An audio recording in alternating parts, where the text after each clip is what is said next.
What happens when you get the world's top interviewer together with the world's top evangelist?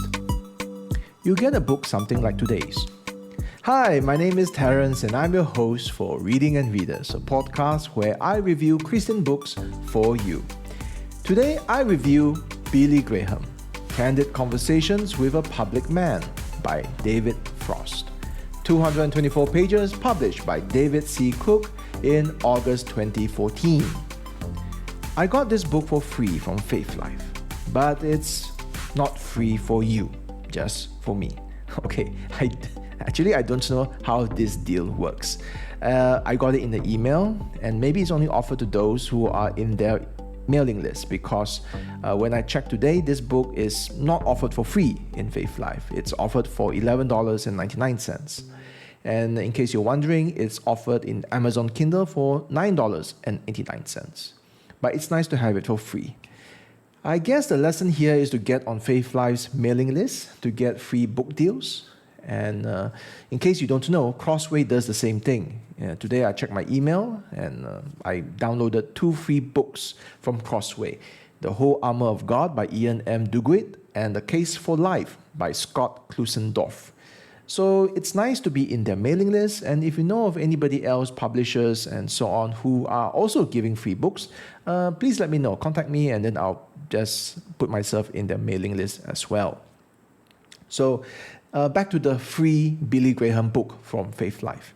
And I'm glad I got this free book when I did, because after reviewing a few heavy books recently, I reviewed Dale Ralph Davis's commentary on Daniel, and I also reviewed Matt Rhodes' manifesto on modern missions. So there's a bit of controversy among missionaries there.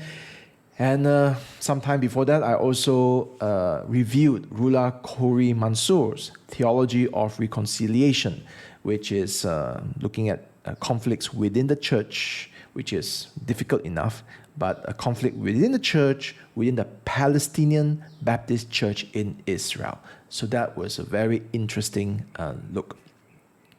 So after reading and reviewing those very heavy books, it's a welcome change of pace to read something lighter. To read a book on a simple country preacher who preaches a simple gospel. That's how Billy Graham described himself and his work. On the cover of this book, it says, I quote, "Most people know Billy Graham the preacher. Many know Billy Graham the author. In this remarkable book, Graham reveals a personal side that few have seen before." End quote.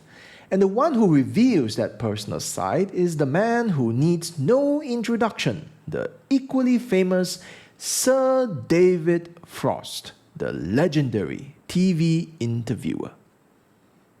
David who? Billy Graham, I know, but who is David Frost?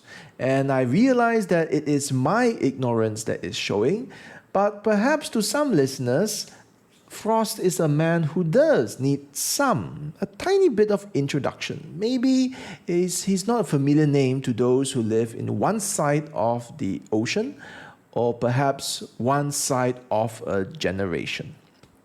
So let me introduce a bit on David Frost. He was a British interviewer. He has since passed away, and he was known for history-making interviews. A British Larry King, if you like. But better than Larry King, because none of Larry King's interviews got made into an Oscar-nominated movie. David Frost interviewed Richard Nixon, and that movie was titled Frost Nixon. And that famous interview elevated Frost into the stratosphere of interviewers and brought down Nixon, who must have thought he could go no further down after Watergate. And it just so happens, or as I prefer to call it, providentially, I finished today's book, the Billy Graham book, in the same week as Watergate's 50th anniversary. Now that's got to be something, right? There's something happening over here. Watergate, Frost Nixon, Frost Graham. So I thought that I should watch the movie. And I thought that it would be like A Few Good Men, that movie with Tom Cruise, where he got Jack Nicholson to confess, okay, with some scheme and a drama and so on. So I was expecting maybe something like that, but on Watergate, and thinking that Frost would do that through some scheme or tactic to get this Richard Nixon to confess. Well, the movie doesn't work that way, and as much as I am tempted, I won't review that movie. The reason I mention the movie is because it sheds insight on the author, okay? Because what I saw on screen was the power of questions dramatized. And clearly, in that movie, questions can be very powerful. And we know this. If a counselor says, you have told me what happened, now tell me, how do you feel? And then the floodgates just opens up, and then you are just blubbering about your feelings, and then get some catharsis or feeling better afterwards. That's the power of questions. Or consider this question: when an evangelist calls out, when you stand before a holy God, what will you say to get into heaven? What will you say to God? Or when you are by yourself, and then you are just reflecting on your life and perhaps the tragedies that weigh so heavily upon us. Sometimes these three questions could be a life-transforming moment. Who am I? Am I a failure? Am I the product of my family's history? Am I a child of God? So questions are very, very powerful. And that's what I noticed when I saw David Frost, the interviewer, and also translates into this book. But in the movie, the artistic license version, okay, of David Frost, and also the real guy, when I look at snippets of his interviews with Mikhail Gorbachev, Benazir Bhutto, Paul McCartney, Ron Howard, and many other rich, powerful, famous people, I noticed this one thing. They all expect Frost to ask the big, difficult questions. But yet, I'm wondering, why did they choose to be there? In fact, they are all rushing forward to get interviewed by David Frost. And I think that they chose to be there so that they can answer those questions in a frame of sincerity. Okay, the video camera records this moment as a sincere moment, because that's what you're supposed to get with David Frost. You get a private setting, you just have two guys having a nice chat, a candid conversation, but it's for public revelation, so something to be revealed to the public. So I found that David Frost, for himself, is an interesting man. So we have two interesting people here. We have David Frost, the legendary TV interviewer, and we can look at the book he wrote, which is based on the interviews he had with another interesting character, Billy Graham. So let's open up the book and see what do we have. All right. So first we have a foreword from Billy Graham's grandson, Tullian Chitvidjian. Okay, I might have mispronounced that, but Chitvidjian. Okay, so Tullian. He writes, I quote, "Reading about my grandfather's doubts and failures in black and white offers a refreshing view of his life and his relationship with Jesus, and demonstrates the unmerited grace of God for all of us. In these pages, Daddy Bill talks with David Frost about the things he wished he never said, his failures as a parent, as well as those difficult questions he feels he will never be able to answer on this side of heaven." End quote. Next, we have a preface from David Frost, the author himself, and this was surprisingly written in 1997. 1997, and this is odd because this book was published in 2014. So why was it published so late? And then I went to read up a bit more on the people. David Frost passed away in 2013, the year before this book was published. So his people got it published after his death. David Frost passed away at the age of 74. And 5 years after David Frost, in 2018, Billy Graham passed away at the age of 99. So that's a bit of trivia for you all. So this book was published quite late, but it was written very early. So here's the thing, okay? And since it was written in 1997, and I would say even since it was published in 2014, we have newer books on Billy Graham. I mean, Billy Graham himself wrote Nearing Home, Life, Faith, and Finishing Well in 2013. So he wrote this. And he also wrote another book 2 years later, in 2015. He wrote, Where Am I? Heaven, Eternity, and Our Life Beyond. So if you are interested in Billy Graham, and there are many newer books around, there is the question, why read reflections of musty old interviews? And the publisher, David C. Cook, wrote in the introduction, I quote, Our only question on whether to publish this was in regards to the relevance of the interviews. That is, were they still timely? We should have known better from the start. In reviewing the footage, we found that far from being dated, they were more relevant now than ever. End quote. Far from being dated, they were more relevant now than ever. And this relevance is clearly seen in how the book is organized. It is not organized chronologically by the first interview followed by the second. Instead, it is organized topically, showing what Billy Graham himself said on this or that topic, and you can judge for yourself whether it is relevant. Chapter 1 is titled Billy Graham on Faith in God. Chapter 2 is Billy Graham on Family and Marriage. And the pattern continues. Chapter 3 is on politics. 4 is preaching, evangelism, and the Bible. 5 is on pain and suffering. 6, presidents. 7, sin and temptation. 8, moral and social issues. 9 is titled Billy Graham on Billy Graham. And the last chapter is Billy Graham on End Times and Heaven. Finally, in the book, we have an epilogue and a timeline of Billy Graham's life. Again, this book is based on Frost's interviews with Graham, but it is not pages and pages of interview transcripts. Instead, it's kind of like, you know how it feels like or how it's like after reading a good biography? You spend the next few days, weeks, reflecting on the person's life.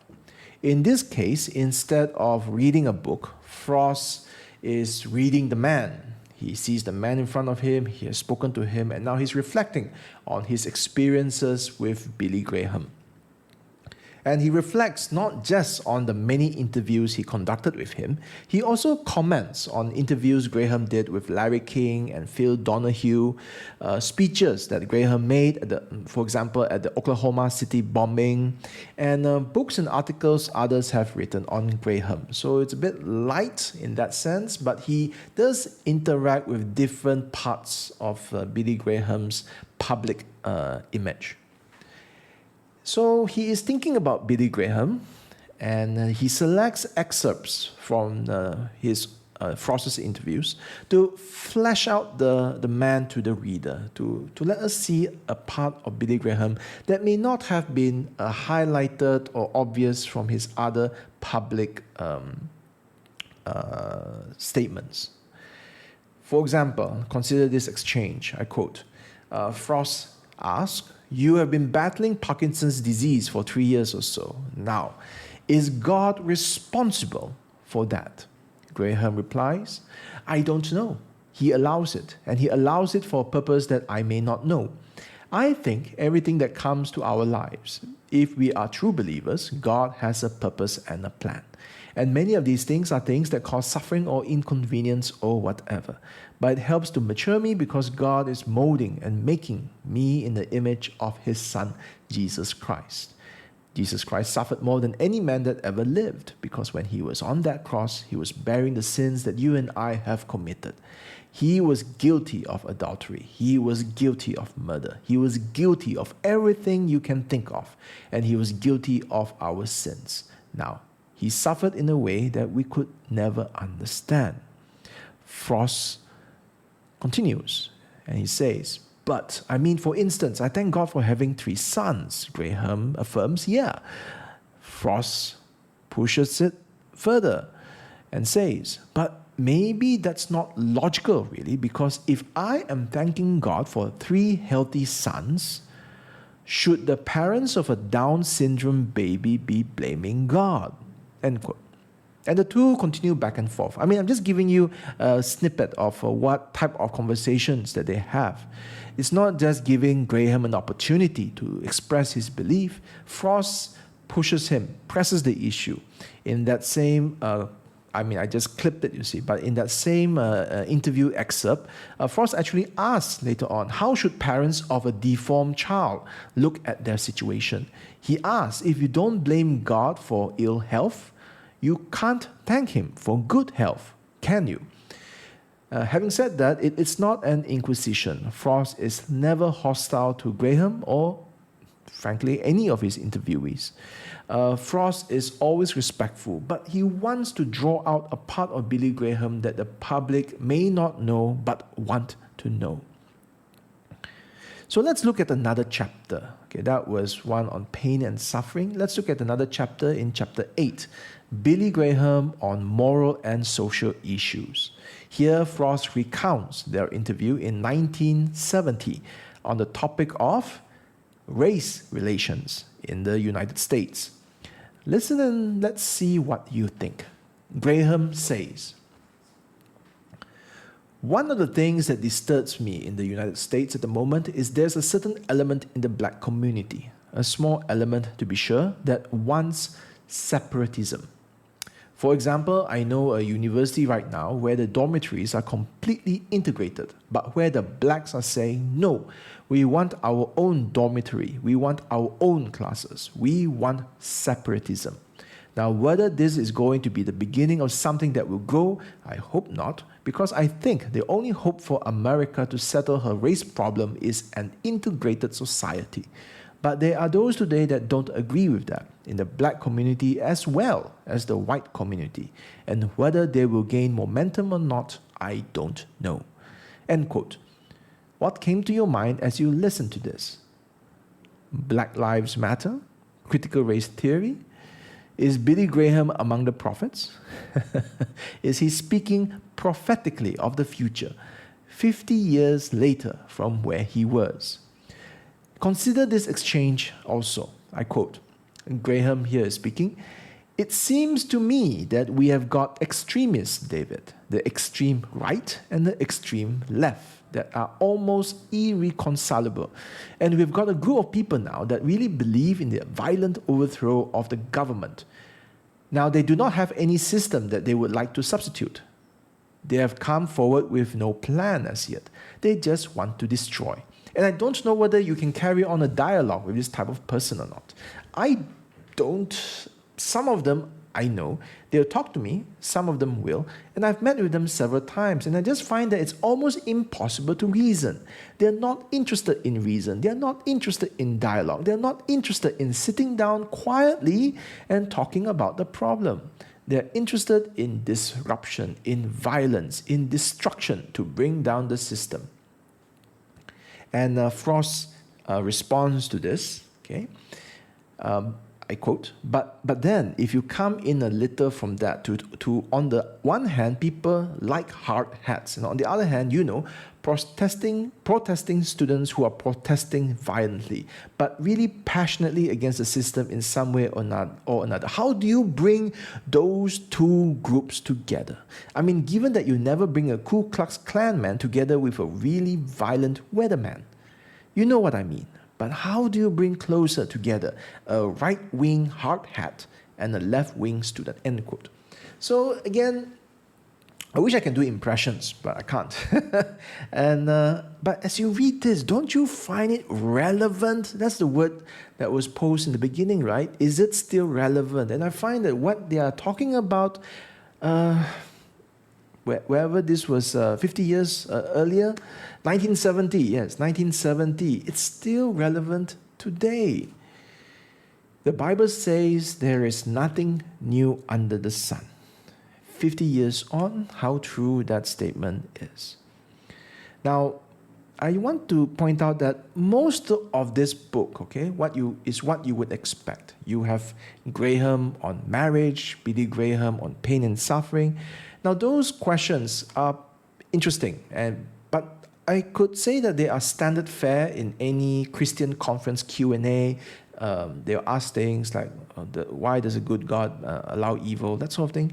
So those are standard fare to preachers and pastors, and we still want to read the book. We still want to read the book because we want to hear how does Billy Graham answer those questions. So there's still some value in this book, even though the questions are standard.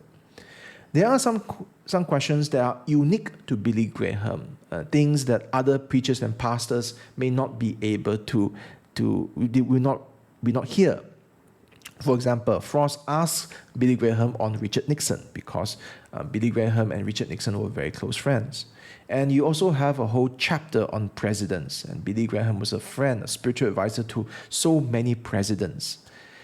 And Billy Graham also talks to Frost about being famous. And you just gave me even the most famous guy today. Maybe it's, John MacArthur or infamous. But Billy Graham was really famous around the world. I mean, he went to South Africa, he went to Korea, millions in Korea, and so on. So there are some questions that that would not really apply to another preacher, to another evangelist. Okay, so those are two parts. The more standard questions that only Billy Graham can answer, and those are things that you can still expect from this book. But I want to just say to you that there are things in this book that readers would find interesting to read today. Things that David Frost, when he wrote it, Billy Graham, when he answered those questions, and the publishers, when they published this book, things that they did not expect that readers today would be processing it. For example, Billy Graham, in this book, talks about his controversial trip to preach the gospel in the Soviet Union. Graham was told, I quote here, "You will get the strongest criticism from the Christian right because they will feel somehow that you are compromising with the devil." End quote.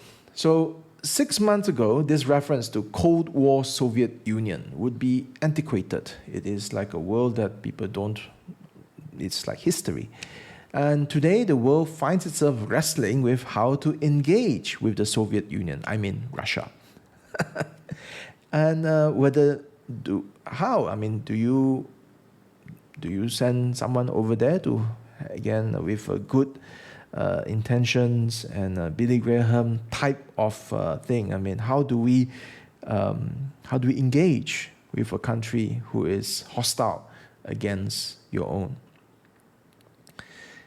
So 50 years on, and we are back to the same block, to the same square.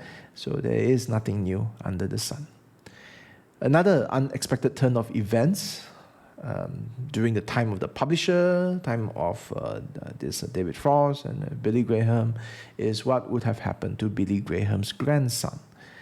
The cover of the book proudly states, "Forward by Tullian Chipvigian," At that time, Tidvidian was an upcoming evangelical influencer.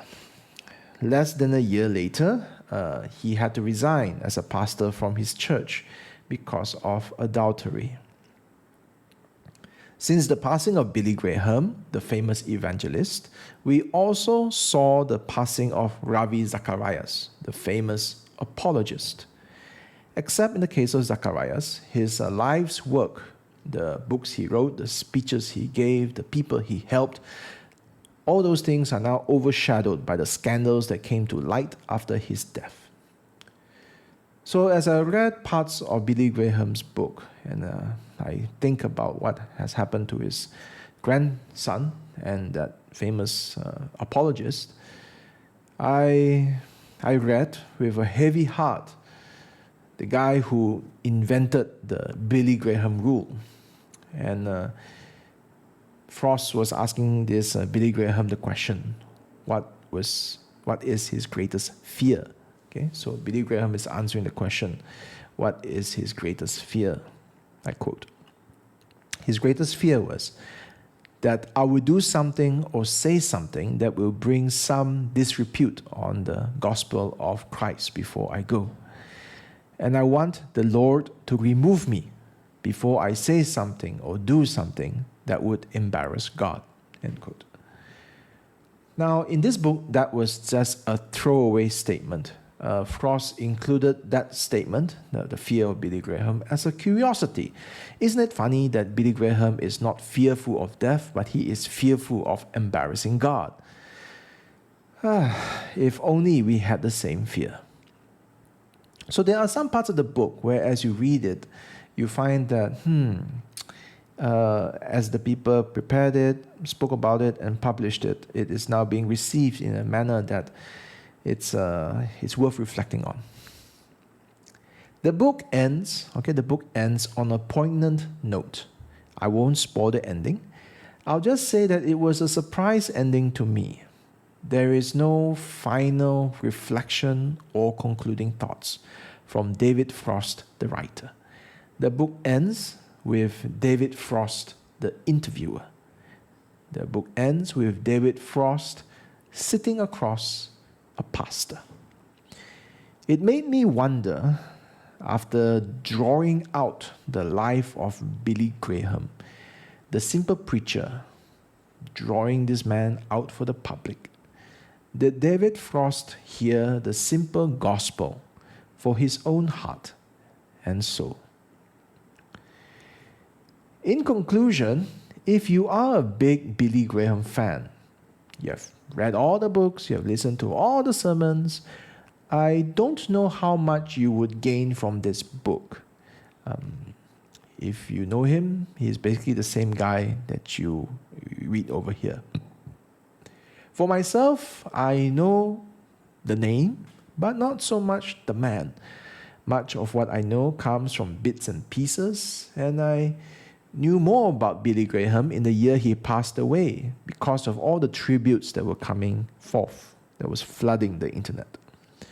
So when I read this book, I thought it was a very nice format, especially for those who are not so committed to read Billy Graham. There are many biographies of him, I'm sure, but you may not know enough of Billy Graham to want to hear his whole life story from cradle to grave. It's kind of an investment in time. You want to know, is it worth that investment? In that sense, Frost's book is a light read, which can convince you that this simple preacher is indeed worth finding out what all the fuss is about. Billy Graham wrote many books on various topics.